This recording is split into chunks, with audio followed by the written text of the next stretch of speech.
So look, y'all, I'm reading this chapter called David Spares Saul, right?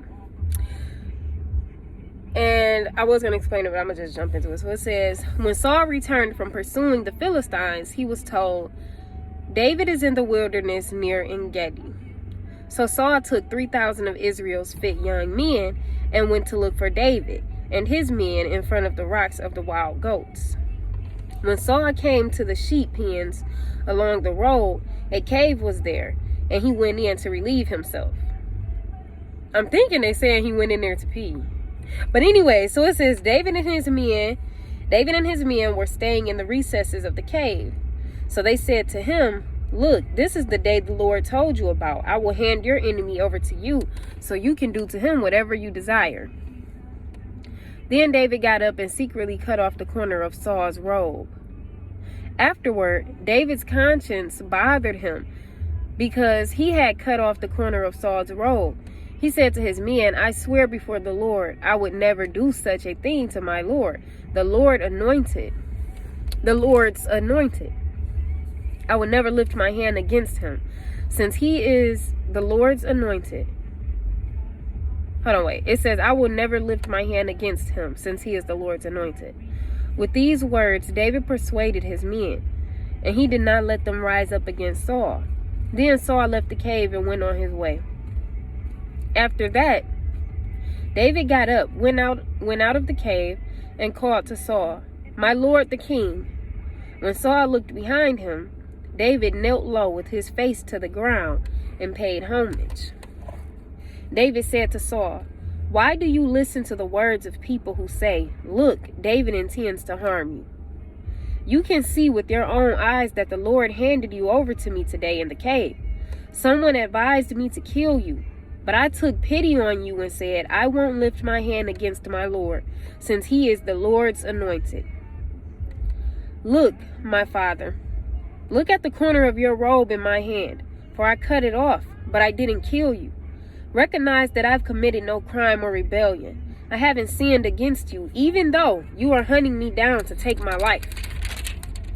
And that part just was like, that part stood out to me a little while ago when I read it or whatever. Really, I'm rereading it because I never got to speak on it. And, you know, it's a lot of that going on, I feel like, especially in the city of Detroit. You know, it's a lot of people that are revenging against one another because, oh, you killed this person, I'm about to come back and kill some of your people and kill you and blah, blah, blah, blah. And it's like, you don't have to take the revenge into your own hands. Like in the next chapter after this chapter, I will be able to tell you why or whatever, because I already read the next chapter too.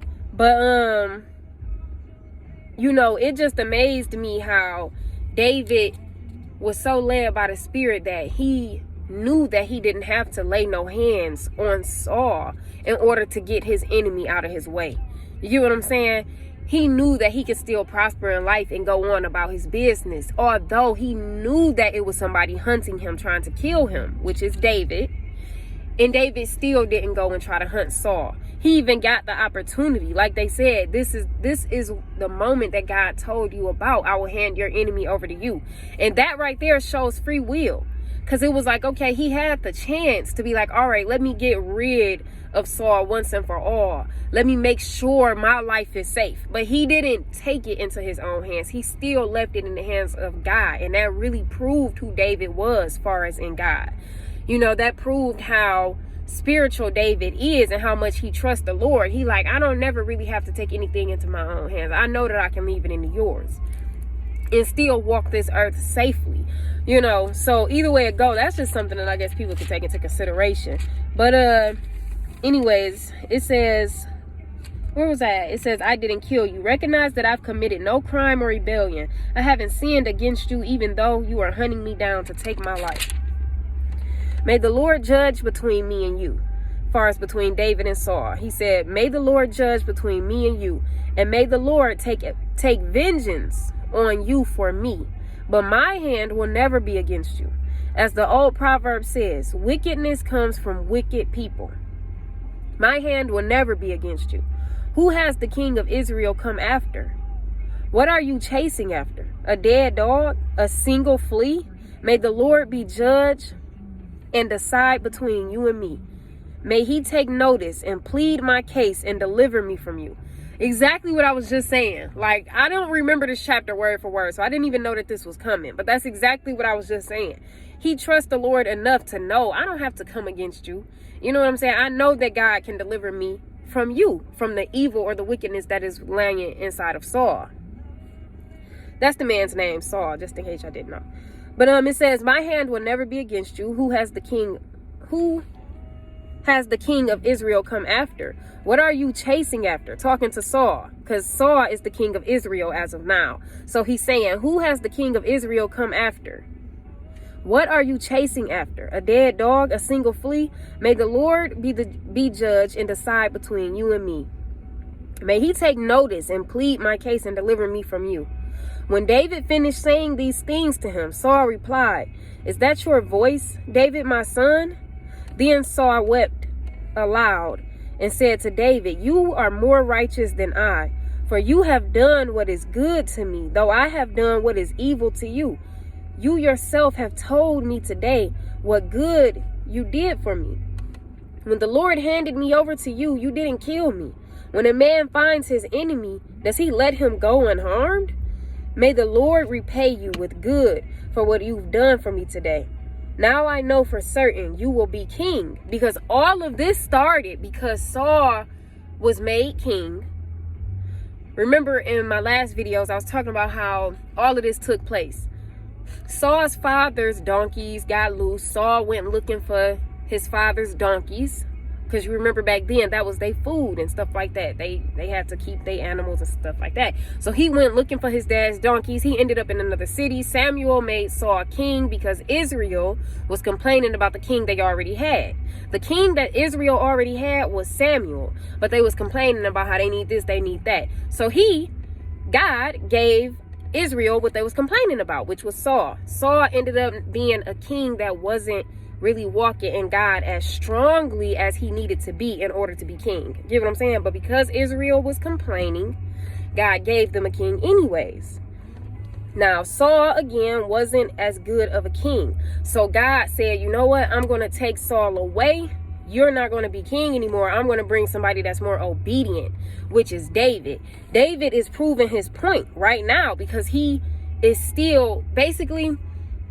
Now Saul is confessing, okay, I see you are more righteous than I. You are better than me. Because God told Saul, I'm going to bring a king that's better than you, which was David, right? So now this is showing why David is now about to be made king. Right now, David still isn't king. Saul is trying to kill David. He don't want David to become king because he's jealous because David is better than him as far as walking in God. Either way it goes, that's what all of this is coming from, just to try to catch everybody up on what's really going on. So anyways, it says, is that your voice, David, my son?